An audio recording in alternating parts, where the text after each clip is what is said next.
Is a wrestling fan really smarter than somebody at CNBC? I think that's a very interesting and compelling question, and I'm going to answer yes to that. And in this video, I'm going to explain to you why. Now, let me set the table here for you really quickly. Last week, CNBC producer Lawrence Lewitinn said in regards to the WWE network that good news, WWE fans, no, it's still not real, but now you can watch it out of your parents' basement 24 hours a day, 7 days a week. It would be funny if it wasn't so sad. You would think that you could come up with something a little bit better than that, a little more witty, a little more original than that. I mean, that's been a long since played out, tired joke for many years, Lawrence Lewitinn. That's really the best you've got. And it's even sad to see in your veiled responses to me, while not having the guts as a man to respond directly to me because you know you've been made to look like a fool and will continue to be made to look like a fool because I feel it's very important to continue to make you look like a fool. And that's coming from a fool here myself. Not the motley fool, mind you. Ha ha ha. A little business humor, bitch. In your veiled responses. Oh, you shouldn't make a video about somebody being angry about me telling you you live in your parents' basement if you record a video looking like you live in your parents' basement. Now, it's funny that you say that because my parents live in other states, other time zones. I've lived on my own since 18, worked my own little scrub jobs to pay for whatever little bit I have, and what I haven't done is given bad stock advice and write bullshit business articles for years and produce bullshit like you have, Lawrence Lewitinn, at CNBC for several years now. And we'll talk more about that in a moment. I find it very concerning that you don't have the balls as a man to defend yourself on what you say. And you just continue to rehash the same old lame ass joke. And then he says another thing talking about what was it? Something to the effect of, oh, I understand now, I guess, that wrestling fans take their male soap operas very seriously. Just like you and the rest of your cohorts and scrubs at CNBC take protecting big banks and the big oil companies and big corporations and Wall Streets and protecting them and making excuses for them and justifying everything that they do in a crooked way, you take that very seriously as well. I would rather take professional wrestling serious than what you have chosen to take serious in your life, personally. I find it very interesting that I have asked you on several different occasions via Twitter over the past couple of days, Lawrence Lewitinn, to answer to yourself for some of the things that you said. Now, I would also ask Josh Stevenson, one of your contributors there on CNBC, again, showing just the type of great stock advice you can get on that network. That's been exposed and talked about by Jon Stewart on many different occasions. You charlatans and frauds, all of you, on that network. What a crock. But he says that the WWE stock price has nowhere to go but down because it's a dying business model, among other things. But yet, right after he said that, it went up another $2 a share during the rest of the week. Not to mention the fact that the WWE still has a major television deal coming down the pike sometime in the spring to early summer of 2014 that could potentially multiply their yearly television revenue several times over. You would think that would be something that would excite Wall Street. You would think that would be something that more people would want to buy into that. As a result, you would think that the stock price would continue, at least for the next 6 to 12 months, to trend in an upward fashion. Now, me, I realize I am just a wrestling fan, Josh Stevenson, but that would seem to make sense to me, but not to you. The WWE stock price has nowhere to go but down. And then we get back to Lawrence Lewitinn, the real focus of this. One of the things you said was, oh, you call me a shill for big banks and big corporations and talk about the stock advice I give, but you're sitting there defending somebody that spent big money on Linda's Senate campaign. No, I don't like the fact that the McMahons spent $100 million and 2 failed Senate campaigns, not understanding that they never had a chance to win in a blue state like Connecticut in either 2010 or 2012. Had no shot. It was $100 million shot to shit. This is the type of stuff that Wall Street would crap on a company for doing, just wasting $100 million like that out of the company's coffers, basically. That's what they did. But it's funny that people like you at CNBC would defend unlimited money into political campaigns because you believe that corporations are people too, and we should allow the corporations to control how elections go. And that's exactly how all you fucks involved with CNBC are.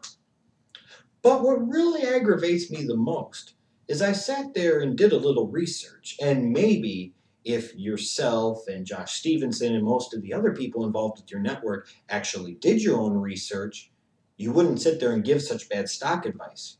You wouldn't talk about things in such a pro-business, pro-big oil, pro-corporation, pro-Wall Street way, except that's exactly what you're designed to do.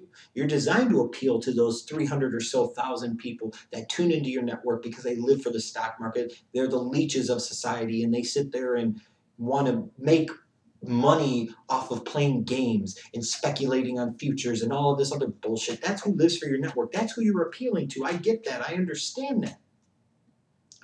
But the bottom line is here is you are an idiot. Look at this article you wrote, I believe it was August of last year.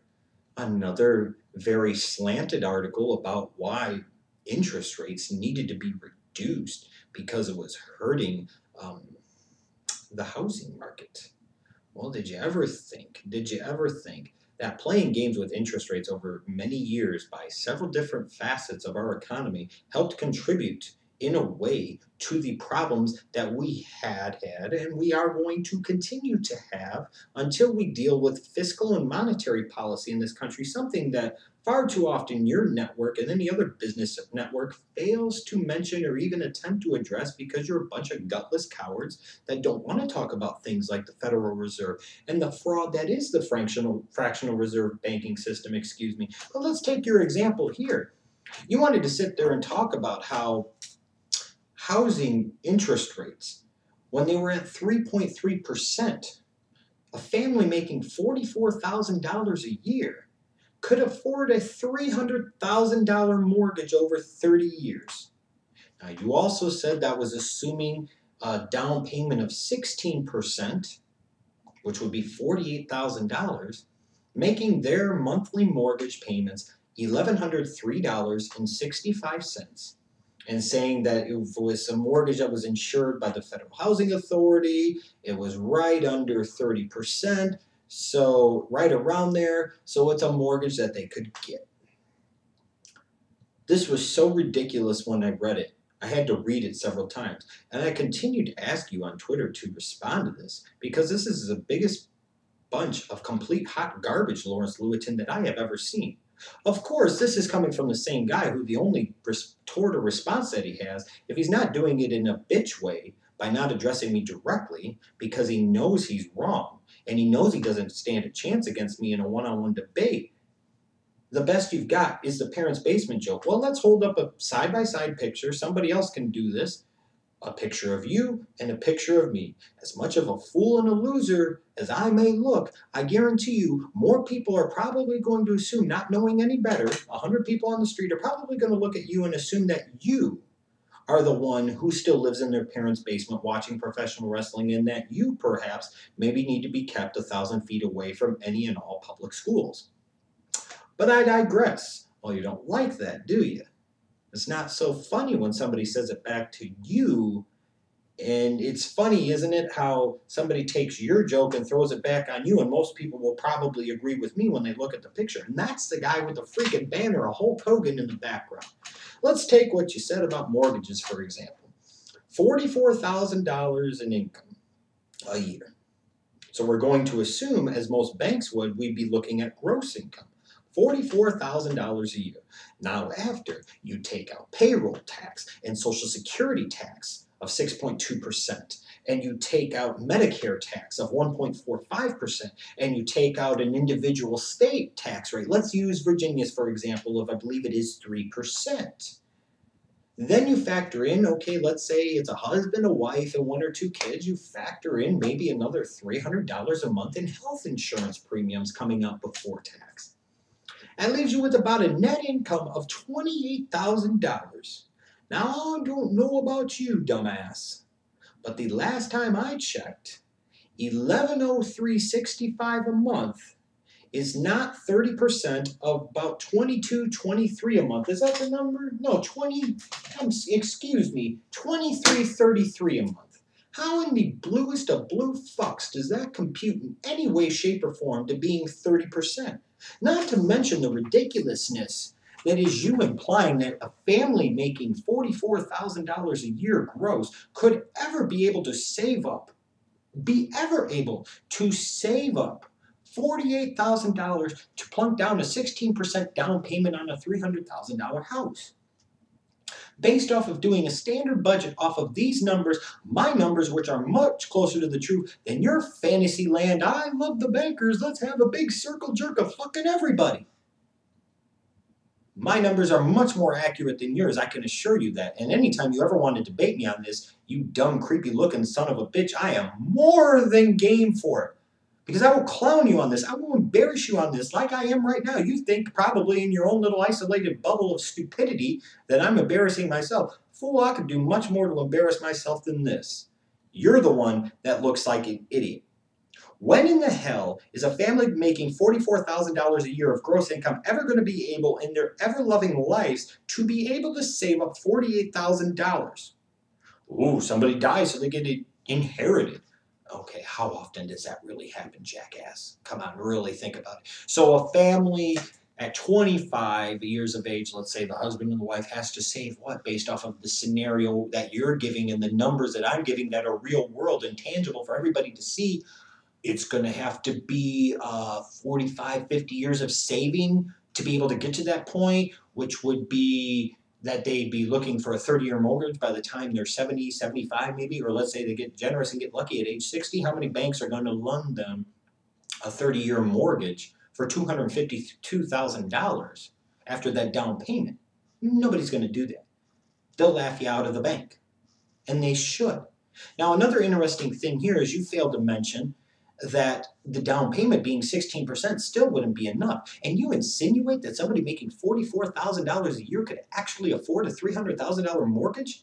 Isn't this the type of shit in the housing boom of the 90s and early 2000s that created the problem? You give people way too much fucking house that they can't fucking afford, and what happens? Eventually they can't make their payments. Surprise, we foreclose, and then we overflood the market with all these freaking foreclosed homes.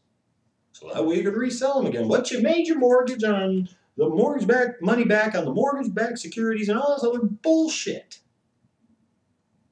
16%. That's not even the standard 20%. So if somebody only put down 16%, more likely than not, they're going to have to get some PMI. Do you know what that is, dipshit? It's private mortgage insurance. So you have to factor that into the monthly payment. I also notice you're not factoring in that somebody has to pay property taxes, even here in Richmond. Let's say it's about 1%.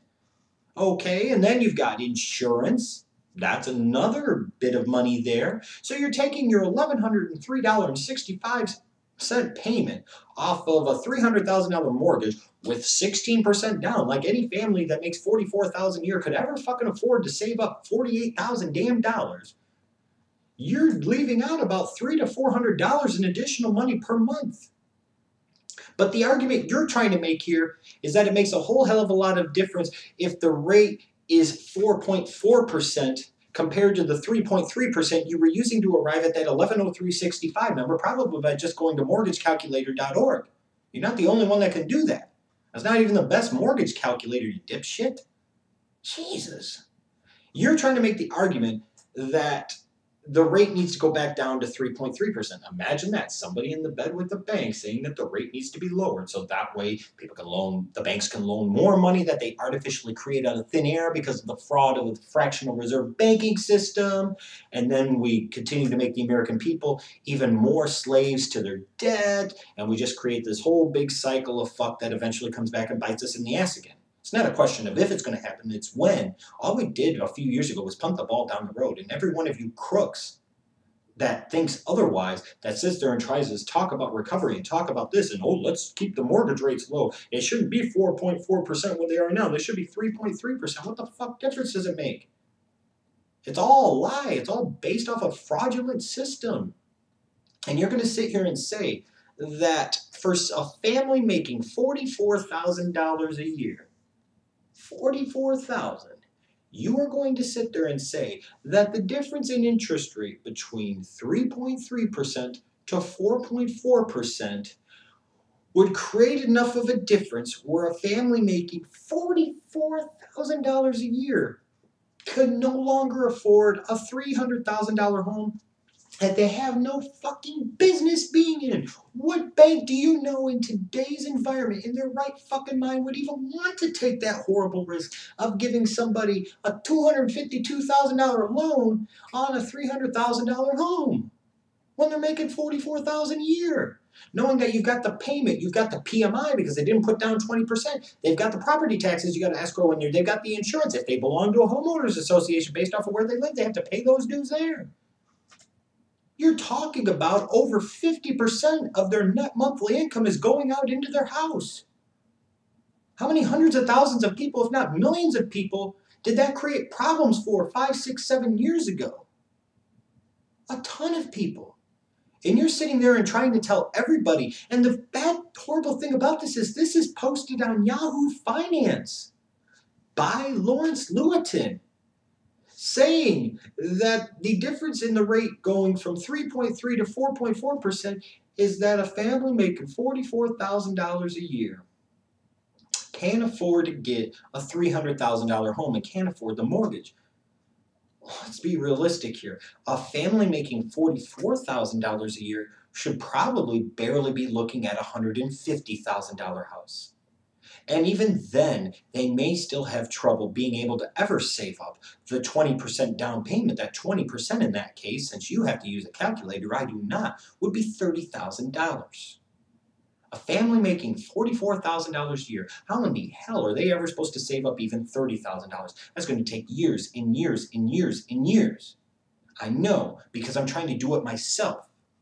And you're going to sit there and tell me that in my household, where I make about $44,000 a year combined, you're going to sit there and tell me, and even a little bit more than that. No, actually, we do about 55, close to 60,000 a year. You're going to sit there and tell me that we could afford a $300,000 mortgage over 30 years. You're telling me that I could afford, based off of the income of myself and my lady, that we could afford a mortgage payment with property taxes, PMI, insurance, any homeowners association dues factored in. We could afford a mortgage payment of $1,350, $1,400, $1,500. It doesn't matter what the fuck the interest rate is, douchebag.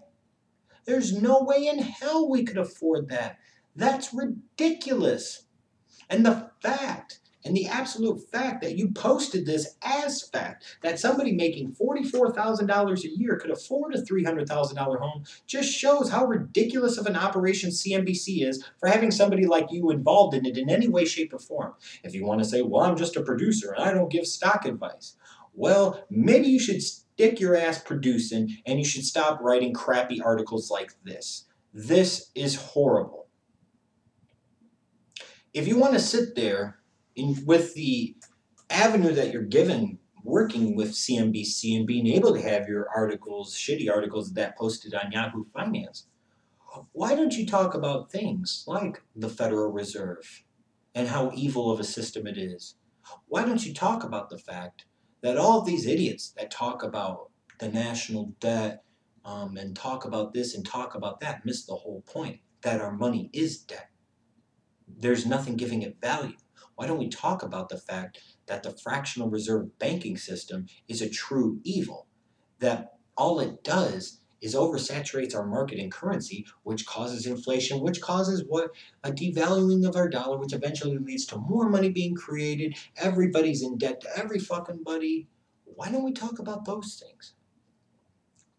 No, instead, it's just more of the same old typical CNBC bullshit of trying to sit there and justify mortgage rates being reduced, not for consumers' benefit, but for the big banks. when a big bank does get fined for all the illegal shit they've done, and those leaders and those executive officers and those CEOs of those banks don't go to jail, it's people like you at CNBC that defend them. How sickening is that? I realize I may be a loser. And I realize you may look down upon somebody like me that happens to watch professional wrestling and has for 28 years, dipshit. But I promise you this much. Above all else, there's one thing that I can do, and one thing above all else is I can look in the mirror at night and say, you know what? At least I'm trying to do things the right way. At least I can go to bed at night knowing that I'm not a part of a crooked operation like CNBC, who is clearly slanted towards Wall Street, the criminals that continue to artificially inflate our commodities prices, namely oil. You tell me, asshole, why the price of oil is as much as it is, why gas prices are what they are. It makes no fucking sense to me. Why? Because you're allowed to bid in the future commodities market and speculate on the price, therefore artificially inflating the fucking price. So you're telling me I can go in there and manipulate the price for it to go up so that way I can make more money off of it? Why the fuck wouldn't I do that? If more people realize that that's what the hell goes on, there probably would be more outrage in this country. The reason there isn't more outrage in this country is because networks like CNBC that have the knowledge and understanding of what really is going on and how crooked this country really is and how broken and fundamentally flawed our financial system and our monetary system truly is, you guys have the ability to affect great change and you do nothing. You have the chance to sit there and help make things right, educate the people, fight for the people, and say, you know what? This is wrong. This is why it's wrong, people. You need to go with us and the Fed. We need to stop the IRS. We need to do this. We need to do that. And you do nothing. You make excuses for deregulating banks. Oh, because that's such a good idea. Let's eliminate any and all rules for the crooks that helped create the problems in this country over the past 100 years with our monetary and banking systems. Let's just continue to let them run amok. Hell, let's take away all the rules. Let's have them run even more amok. Because, oh, let me guess, the market regulates itself. Hard for a market to regulate itself if everybody's driven into the poorhouse. Why do you think we have to go fight these stupid fucking wars in godforsaken third world countries like Iraq and Afghanistan? It's because of the industrial military complex and assholes like Lawrence Lewitinn and CNBC that figure out there's a financial end game here. You know, we go plant a democracy there in Iraq, and it's all about strategically setting us up for oil. You go to Afghanistan, and you're getting closer to China, and you're sitting there and doing all of this. You've got your hands on the opium trade. Oh, it's okay for China to own over $1 trillion of our national debt. No, the fuck it's not. To even imply for somebody, and I've heard it from your network before, to say that China owning over $1 trillion of our national debt is a good thing. How in the blue hell is being in debt to an industrial military power like China to the tune of over $1 trillion a good thing? Oh, they care about the solvency of the United States. They never do anything. The fuck they wouldn't. The biggest threat to our national security is not Muslims. And it's about time that white Americans wake up to start fucking realizing this. The biggest trouble and the biggest threat facing America is white Americans. And what I mean are these crooked ass bankers that sit here in their big offices doing their Wall Street thing, like people like Lawrence Lewitinn tried to defend on CNBC all the time, and manipulate things and play games and continue to make the common person like you and me slaves to our debt and continue to try and mire us in a bunch of distractionary bullshit to take away from what's really going on. And this article here that Lawrence Lewitinn wrote, that I will put in the description box down below the link so that way you can click on it and laugh at it and see how much of a clown this asshole is and see how right I am about him. This is the type of drivel you get from financial people. If anybody ever tells you that somebody making $44,000 a year, a family making $44,000 a year, that a family making $44,000 a year can afford a fucking house, if that's worth $300,000, they actually will ever be able to feasibly save up $48,000 to put down a 16% down payment, which wouldn't even be the industry standard 20% down payment, meaning they'd have to pick up private mortgage insurance and all this other shit. And all this other shit. I would ask, is that family going to really be comfortable eating hot dogs and ramen soup for the next 30 years? While people like Lawrence Lewitinn live on their high horse and sit there and wine and dine in fancy places and restaurants all around the country with a bank of friends, laughing at the idiots that don't understand what's really going on. There are plenty more people like me. And again, like I said, I'd rather be a wrestling fan who you like to make fun of and claim lives in their parents' basement than be a scrub like you that's not even man enough, Lawrence Lewitinn, to address me directly on Twitter. You know why? Because you know you're wrong and you know I'm right. I hope you have the balls to actually respond. Maybe do a video. Maybe actually tweet instead of doing that failed type of tweet shit. How old are you? 15? Be a man, Lawrence Lewitinn. Stand behind what you say. You know what? No, maybe you shouldn't. Because I've seen some of the things you've said, and I see some of the things you've written. And if it was me, I'd be afraid to stand behind them too.